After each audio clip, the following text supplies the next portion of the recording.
কালো কালো করিস না লো ও গোয়ালের ঝি, আমায় বিধাতা করেছে কালো, আমি করব কি?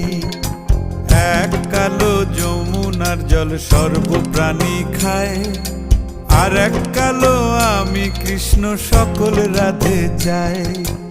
এই কথা শুনিয়া কানাই বাঁশি হাতে নিল, সর্প হয়ে কালো বাঁশি রাধেকে দংশিল।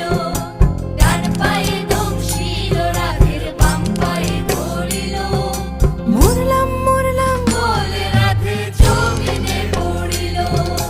মরবে না রাধে মন্ত্র ভালো জানি, দুই একখানা ঝাড়া দিয়ে বিষ করিব পানি। এমন